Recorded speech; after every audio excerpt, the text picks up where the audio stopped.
Audioescuelasabática.com. Lección número 5, para el 30 de octubre de 2021. El extranjero dentro de tus puertas. Sábado 23 de octubre. Para memorizar. Amaréis pues al extranjero, porque extranjeros fuisteis en la tierra de Egipto. Deuteronomio capítulo 10, verso 19. Como leímos la semana pasada, cuando un escriba preguntó acerca de el primer mandamiento de todos, Marcos capítulo 12, verso 28, Jesús respondió afirmando que Dios es uno, y luego dijo: y amarás al Señor tu Dios con todo tu corazón y con toda tu alma, y con toda tu mente, y con todas tus fuerzas. Este es el principal mandamiento. Marcos capítulo 12, verso 30. Sin embargo, Jesús prosiguió y expresó algo sobre lo que el escriba no había preguntado, el segundo mandamiento. Sabiendo lo importante que era, Jesús dijo: y el segundo es semejante: amarás a tu prójimo como a ti mismo. No hay otro mandamiento mayor que estos. Marcos capítulo 12, verso 31. ¿Ningún mandamiento mayor que estos? Jesús conectó el amor de Dios y el amor al prójimo en un solo mandamiento, y ese mandamiento era el mayor de todos. Una vez más, Jesús no inventó algo nuevo, algo que los judíos no habían escuchado antes. El llamado a amar a Dios por sobre todo, y la idea de amar al prójimo y de amar a los demás como una forma de expresar nuestro amor a Dios, fueron tomados del libro de Deuteronomio.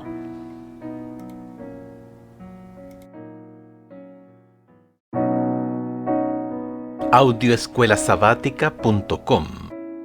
Domingo 24 de octubre. Circuncidad vuestro corazón.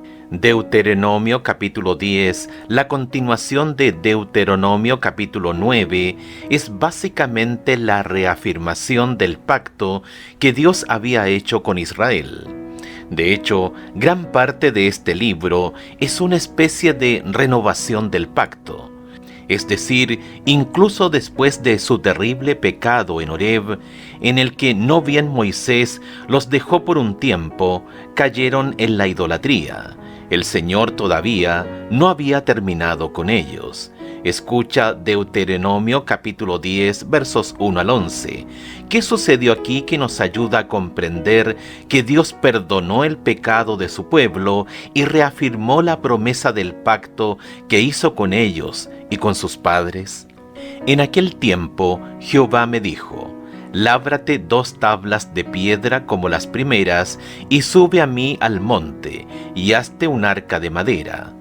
Y escribiré en aquellas tablas las palabras que estaban en las primeras tablas que quebraste, y las pondrás en el arca. E hice un arca de madera de acacia, y labré 2 tablas de piedra como las primeras, y subí al monte con las 2 tablas en mi mano. Y escribió en las tablas, conforme a la primera escritura, los 10 mandamientos que Jehová os había hablado en el monte de en medio del fuego. El día de la asamblea me las dijo Jehová. Y volví y descendí del monte, y puse las tablas en el arca que había hecho, y allí están como Jehová me mandó. Después salieron los hijos de Israel de Beerot Benejacán a Mosera. Allí murió Aarón, y allí fue sepultado, y el lugar suyo tuvo el sacerdocio su hijo Eleazar. De allí partieron a Gudgoda, y de Gudgoda a Jotbata, tierra de arroyos de aguas. En aquel tiempo apartó Jehová la tribu de Leví para que llevase el arca del pacto de Jehová, para que estuviese delante de Jehová para servirle y para bendecir en su nombre hasta hoy. Por lo cual Leví no tuvo parte ni heredad con sus hermanos. Jehová es su heredad, como Jehová tu Dios le dijo. Y yo estuve en el monte como los primeros días, 40 días y 40 noches, y Jehová también me escuchó esta vez, y no quiso Jehová destruirte. Y me dijo Jehová: levántate, anda para que marches delante del pueblo, para que entren y poseen la tierra que juré a sus padres que les había de dar. Moisés rompió las tablas de los 10 mandamientos. Deuteronomio capítulo 9, verso 17, una señal del pacto quebrantado. Deuteronomio capítulo 32, verso 19, para demostrar cuánto aborrecía ese crimen. Arrojó al suelo las tablas de piedra que se quebraron a la vista del pueblo, dando a entender en esta forma que así como ellos habían roto su pacto con Dios, así también Dios rompería su pacto con ellos. Patriarcas y Profetas, página 331. Por ende, el hecho de que Dios le haya dicho a Moisés que cortara nuevas tablas, como las primeras, y que escribiera en ellas las palabras que estaban en las primeras, muestra que Dios aún así había perdonado al pueblo y no había terminado con él. Escucha Deuteronomio capítulo 10, versos 14 al 16. ¿Qué quiere decirles Dios aquí? ¿Cuál es el significado de las imágenes que el Señor utilizó? He aquí, de Jehová tu Dios son los cielos, y los cielos de los cielos, la tierra, y todas las cosas que hay en ella. Solamente de tus padres se agradó Jehová para amarlos, y escogió su descendencia después de ellos, a vosotros, de entre todos los pueblos, como en este día. Circuncidad pues el prepucio de vuestro corazón, y no endurezcáis más vuestra cerviz. Aquí hay una mezcla de imágenes: el prepucio, el corazón, la cerviz. Sin embargo, la idea es clara. La circuncisión era una señal del pacto, pero es solo una señal externa. Dios quería su corazón, es decir, su mente, sus afectos, su amor. La imagen de la cerviz simplemente indicaba cuán tercos eran en la renuencia a obedecer al Señor. Y básicamente, aquí y en otros lugares, el Señor les estaba diciendo que acabaran con sus lealtades divididas y lo sirvieran con todo su corazón y su alma. Piensa en todas las veces que el Señor perdonó tus pecados. ¿Qué debería decirte eso acerca de su gracia?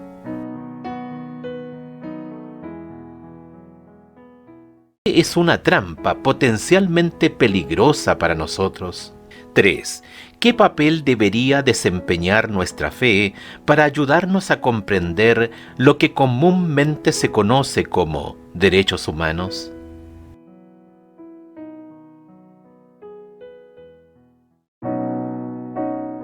Audioescuelasabática.com. Lunes 25 de octubre. Amaréis al extranjero. En medio de estas amonestaciones, Moisés declara: He aquí de Jehová tu Dios son los cielos, y los cielos de los cielos, la tierra, y todas las cosas que hay en ella. Deuteronomio capítulo 10, verso 14. Qué expresión tan poderosa de la soberanía del Señor. Una idea que también se encuentra en otros lugares de la Biblia. De Jehová es la tierra y su plenitud, el mundo y los que en él habitan. Salmos 24:1. Escucha Deuteronomio capítulo 10 versos 17 al 19. ¿Qué otra declaración hace Moisés acerca del Señor también? Más aún, ¿qué le ordena Dios a su pueblo como resultado de esa declaración? Porque Jehová vuestro Dios es Dios de dioses y Señor de señores, Dios grande, poderoso y temible, que no hace acepción de personas ni toma cohecho, que hace justicia al huérfano y a la viuda, que ama también al extranjero dándole pan y vestido. Amaréis pues al extranjero, porque extranjeros fuisteis en la tierra de Egipto. Jehová no solo es el soberano del cielo y de la tierra, También es Dios de dioses y Señor de señores. Deuteronomio capítulo 10, verso 17. Esto no significa que haya otros dioses, dioses menores, como los supuestos dioses que adoraban los paganos a su alrededor. Más que hablar de que solo Él es el único Dios, ved ahora que yo soy, y no hay dioses conmigo. Deuteronomio capítulo 32, verso 39, más bien es una forma de afirmar su supremacía total sobre todos los demás poderes, reales o imaginarios, ya sea en el cielo o en la tierra. El pasaje también dice que Él es el gran Dios poderoso y terrible que no actúa con parcialidad ni acepta sobornos. Todo esto es parte del mensaje mayor. Jehová es tu Dios y tú su pueblo. Debes obedecerle. ¿Qué contraste tan poderoso se presenta aquí también? Sí, Jehová es Dios de dioses y Señor de señores, el gobernante soberano y sustentador de la creación. Colosenses capítulo 1 versos 16 y 17. Pero también se preocupa por los huérfanos, las viudas y los extranjeros, y muestra su cuidado de satisfacer sus necesidades físicas inmediatas. El Dios que toma nota cuando un gorrión cae al suelo. Mateo capítulo 10, verso 29, conoce la difícil situación de los marginados de la sociedad. En otras palabras, es como si el Señor le estuviera diciendo al pueblo: está bien, tal vez sean los elegidos, son especiales y los amo, pero también amo a los demás, incluyendo a los necesitados y los desamparados que hay entre ustedes. Y así como yo los amo, ustedes también deben amarlos. Esta es una de las obligaciones del pacto y también es importante. Escucha Salmo 146, 5 al 10. ¿Cuál es el mensaje del Salmo que refleja lo que Dios está diciendo aquí? ¿Y qué debería significar esto para nosotros hoy, como cristianos? Bienaventurado aquel cuyo ayudador es el Dios de Jacob, cuya esperanza está en Jehová su Dios, el cual hizo los cielos y la tierra, el mar y todo lo que en ellos hay, que guarda verdad para siempre, que hace justicia a los agraviados, que da pan a los hambrientos. Jehová liberta a los cautivos. Jehová abre los ojos a los ciegos. Jehová levanta a los caídos. Jehová ama a los justos. Jehová guarda a los extranjeros, al huérfano y a la viuda sostiene, y el camino de los impíos trastorna. Reinará Jehová para siempre. Tu Dios, oh Sión, de generación en generación. Aleluya.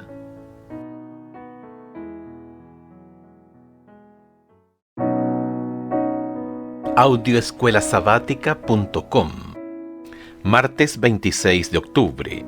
Porque extranjeros fuisteis en Egipto. Amaréis pues al extranjero, porque extranjeros fuisteis en la tierra de Egipto. Deuteronomio capítulo 10, verso 19. ¿Cuál es el mensaje para el antiguo Israel aquí? ¿Cuál debería ser el mensaje de este versículo para nosotros también?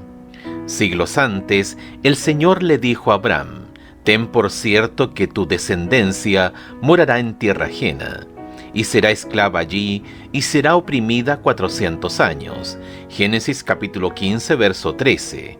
Además, Génesis capítulo 17, verso 8, Hechos capítulo 13, verso 17. Esto es, por supuesto, lo que sucedió. Y en los primeros capítulos del Éxodo, la dramática historia de su redención y la salvación de Egipto. Éxodo capítulo 14, verso 13. Capítulo 15, verso 13, se registró para la posteridad como anuncio de la redención y la salvación que se nos ha dado en Cristo Jesús. En este versículo, el Señor quiere que recuerden dónde habían estado y lo que habían sido, es decir, extranjeros en otra tierra. En otras palabras, el Señor les dice: Recuerden cuando eran marginados y esclavos de la sociedad y estaban a merced de quienes eran más fuertes y podían abusar de ustedes. Aunque Israel era una nación escogida, llamada por Dios reino de sacerdotes, Éxodo capítulo 19, verso 6, y aunque había algunas diferencias entre ellos y los extranjeros que vivían entre ellos, especialmente lo respectivo a algunos servicios religiosos, en materia de derechos humanos, el extranjero, la viuda y el huérfano debían ser tratados con la misma equidad y justicia que los israelitas nativos demandaban para sí mismos. Escucha Mateo capítulo 7, verso 12. ¿Cómo encapsula el versículo lo que el Señor estaba diciendo al antiguo Israel acerca de cómo debían tratar a los débiles que hubiera entre ellos? Así que todas las cosas que queráis que los hombres hagan con vosotros, así también haced vosotros con ellos, porque esto es la ley y los profetas. Esta advertencia a Israel acerca de cómo debían tratar a los marginados de ninguna manera era la norma en el mundo antiguo, donde en algunos casos los marginados eran tratados como animales, o aún peor. En contraste, Israel debía ser diferente, una luz para las naciones, y esa diferencia se luciría en el Dios al que adoraban, en cómo lo adoraban y en todo el sistema de verdades que Dios les había dado. Sin embargo, su trato amable hacia los marginados podría haber sido un poderoso testimonio al mundo de la superioridad de su Dios y de su fe, que en cierto sentido era el objetivo de su existencia como pueblo, dar testimonio al mundo acerca de su Dios.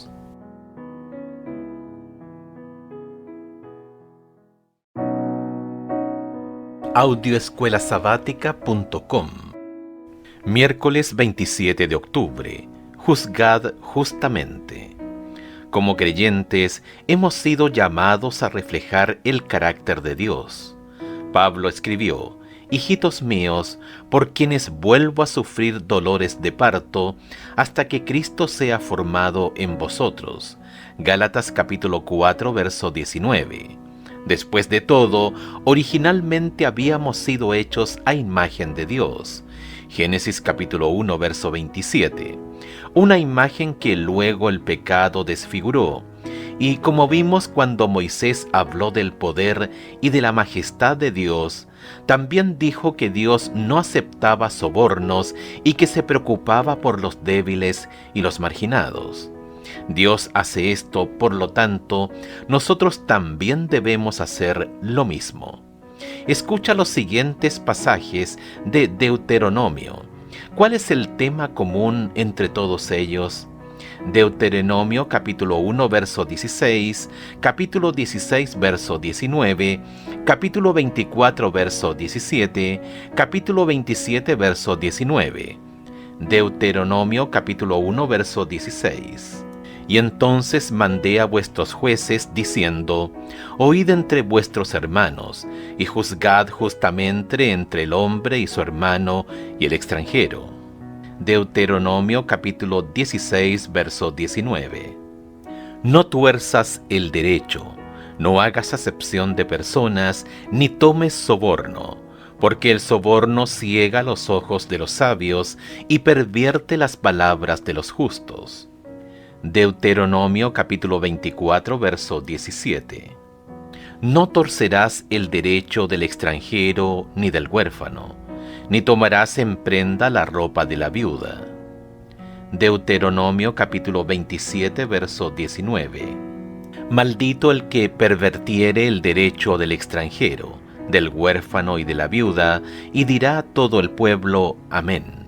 Es casi proverbial el hecho de que los débiles, los pobres y los marginados no obtengan el mismo tipo de justicia en la mayoría de los tribunales humanos que quienes tienen dinero, poder y conexiones. No importa el país, la época, la cultura, ni cuán elevados sean los principios de justicia y equidad consagrados en constituciones o leyes o lo que sea. La realidad sigue siendo la misma. Los pobres, los débiles y los marginados casi nunca obtienen la justicia que otros reciben. Por eso es notable lo que el Señor mismo estaba diciendo aquí. Esta injusticia, que está en todas partes, no debe cometerse en Israel entre el pueblo de Dios, los que lo representan ante el mundo. En cierto sentido, para usar un término de la era moderna, el Señor quería que hubiera igualdad ante la ley en el antiguo Israel. Pero esto va más profundo que un asunto de mera jurisprudencia. Santos seréis, porque santo soy yo Jehová vuestro Dios. Levítico capítulo 19, verso 2. Ellos sabían quién era el Dios verdadero. Tenían las formas correctas de adoración y daban las ofrendas correctas. Esto está bien, pero en definitiva, ¿de qué servía todo eso si maltrataban a los débiles y a los pobres de entre ellos? Vez tras vez, en los escritos de los profetas, el Señor critica a los opresores de los pobres y los necesitados de Israel. ¿Cómo ser santo y maltratar a los demás al mismo tiempo? No se puede, sin importar cuán estricta sea la adhesión a los ritos religiosos correctos. Escucha Amós capítulo 2 verso 6, capítulo 4 verso 1, capítulo 5 verso 11, Isaías capítulo 3 versos 14 y 15, capítulo 10 versos 1 y 2 y Jeremías capítulo 2 verso 34. ¿Qué dicen los profetas que refleja lo que el Señor había advertido sobre el antiguo Israel? Estas palabras, ¿qué nos dicen a nosotros hoy? Amós capítulo 2, verso 6. Así ha dicho Jehová: por 3 pecados de Israel y por el 4, no revocaré su castigo, porque vendieron por dinero al justo y al pobre por un par de zapatos. Amós capítulo 4, verso 1. Oíd esta palabra, vaca de Basán, que estáis en el monte de Samaria, que oprimís a los pobres y quebrantáis a los menesterosos, que decís a vuestros señores, traed y beberemos. Amós capítulo 5, verso 11. Por tanto, puesto que vejáis al pobre y recibís de él carga de trigo, edificasteis casas de piedra labrada, mas no las habitaréis. Plantasteis hermosas viñas, mas no beberéis el vino de ellas. Isaías capítulo 3 versículos 14 y 15. Jehová vendrá a juicio contra los ancianos de su pueblo y contra sus príncipes, porque vosotros habéis devorado la viña y el despojo del pobre está en vuestras casas. ¿Qué pensáis vosotros que majáis mi pueblo y moléis las caras de los pobres? Dice el Señor Jehová de los ejércitos. Isaías capítulo 10 versos 1 y 2. Ay de los que dictan leyes injustas y prescriben tiranía, para apartar del juicio a los pobres y para quitar el derecho a los afligidos de mi pueblo, para despojar a las viudas y robar a los huérfanos. Jeremías capítulo 2 verso 34. Aún en tus faldas se halló la sangre de los pobres, de los inocentes. No los hallaste en ningún delito. Sin embargo, en todas estas cosas dices: soy inocente, de cierto su ira se apartó de mí. He aquí yo entraré en juicio contigo, porque dijiste: no he pecado.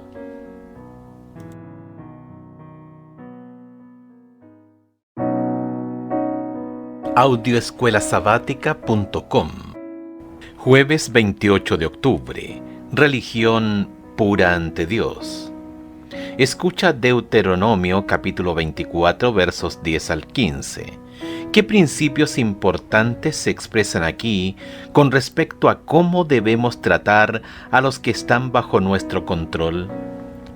Cuando entregares a tu prójimo alguna cosa prestada, no entrarás en su casa para tomarle prenda. Te quedarás fuera, y el hombre a quien prestaste te sacará la prenda. Y si el hombre fuere pobre, no te acostarás reteniendo aún su prenda. Sin falta le devolverás la prenda cuando el sol se ponga, para que pueda dormir en su ropa y te bendiga. Y te será justicia delante de Jehová tu Dios. No oprimirás al jornalero pobre y menesteroso, ya sea de tus hermanos o de los extranjeros que habitan en tu tierra dentro de tus ciudades. En su día le darás su jornal, y no se pondrá el sol sin dárselo, pues es pobre y con él sustenta su vida, para que no clame contra ti a Jehová y sea en ti pecado. Una vez más, vemos la preocupación del Señor por la dignidad humana básica. Puede ser que alguien te deba algo y sea hora de recobrarlo, pero muéstrale un poco de respeto, un poco de dignidad, ¿sí? No irrumpas en su casa para exigirle. Espera afuera y deja que él salga y te lo dé. Deuteronomio capítulo 24 versos 12 y 13 parece decir que si alguien pobre te da su manto como garantía, al menos debes dejarlo dormir con él durante la noche. Los otros versículos hablan de cómo tratar a los pobres que trabajan para ellos, que pueden ser oprimidos con tanta facilidad. No los oprimas, porque a los ojos de Dios es un pecado, y por cierto grave. Nuevamente, si Israel debía dar testimonio como pueblo santo que anda en la verdad en medio de un mundo lleno de errores, idolatría, maldad y pecado, seguramente tendrían que ser amables con los demás débiles y marginados entre ellos. De lo contrario, su testimonio no serviría para nada. Escucha Santiago capítulo 1 verso 27 al capítulo 2 verso 11. ¿Qué dice Santiago aquí que refleja lo que el Señor le estaba diciendo a su pueblo en Deuteronomio? ¿Qué importancia tiene el hecho de que en estos versículos Santiago vincule el maltrato a los pobres con los 10 mandamientos? Santiago capítulo 1 verso 27 al capítulo 2 verso 11. La religión pura y sin mácula delante de Dios, el Padre, es esta: visitar a los huérfanos y a las viudas en sus tribulaciones y guardarse sin mancha del mundo.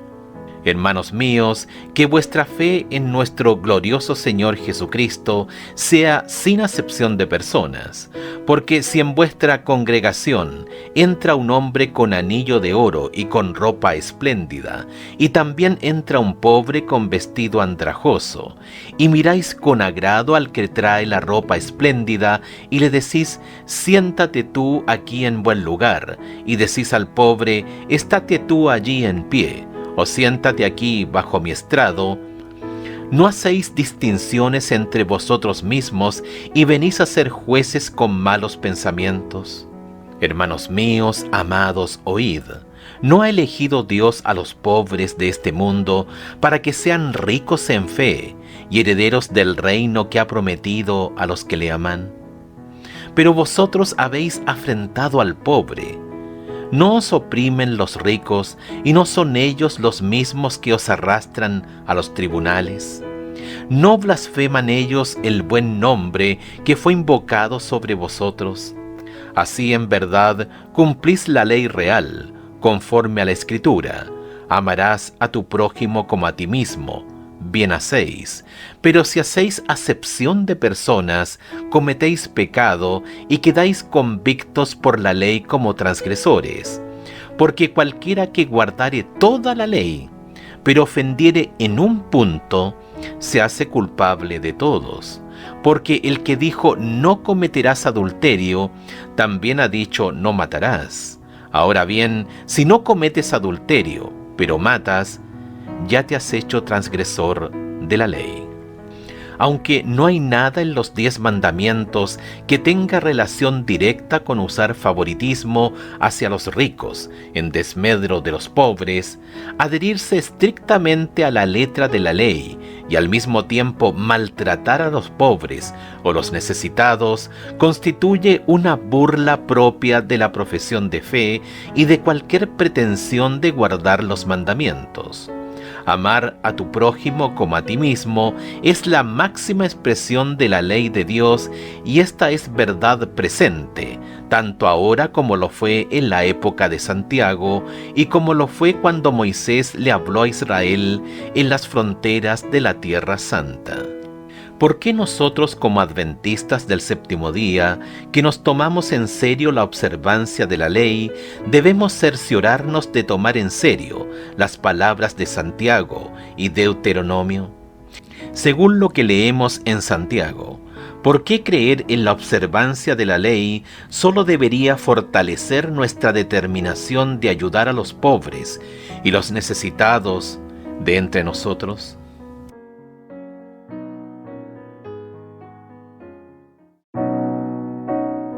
Audioescuelasabática.com, viernes 29 de octubre, para estudiar y meditar. Es difícil imaginar que aún en las mejores épocas, como en los reinados de David y Salomón, cuando la nación de Israel había sido tan bendecida por Dios, sin embargo, quizá haya oprimido tanto a los pobres, los desamparados y los marginados de entre ellos. Por eso, como pisotean al desvalido y le imponen tributo de grano, no vivirán en las casas de piedra labradas que han construido, ni beberán del vino de los selectos viñedos que han plantado. Yo sé cuán numerosos son sus delitos, cuán grandes sus pecados. Amós capítulo 5, versículo 12.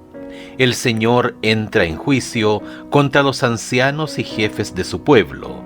Ustedes han devorado la viña, y el despojo del pobre está en sus casas. Isaías capítulo 3, verso 14. Preguntas para dialogar. 1. Israel necesitaba recordar que habían sido extranjeros en Egipto, que era una de las razones por las que debían tratar a los extranjeros y los marginados de Israel como deberían haber sido tratados cuando eran marginados. ¿Cómo se relaciona esta verdad con el Evangelio? Con la idea de que mediante la sangre de Jesús hemos sido liberados de la esclavitud del pecado. ¿Por qué y de qué formas paralelas lo que Jesús ha hecho por nosotros debería afectar la forma en que tratamos a los demás, especialmente a los desamparados de entre nosotros? 2. Piensa en esto. Podemos adorar en el día apropiado, comprender la verdad sobre la muerte, el infierno, la marca de la bestia y demás. Está bien. Pero ¿qué significa todo esto si tratamos a los demás de manera desagradable, o oprimimos a los débiles de entre nosotros, o no administramos justicia de manera justa cuando necesitamos juzgar una situación? Especialmente debido a la verdad que tenemos, ¿por qué debemos tener mucho cuidado de no pensar que todo lo que Dios requiere de nosotros es únicamente conocer la verdad en sí misma? ¿Por qué es una trampa potencialmente peligrosa para nosotros?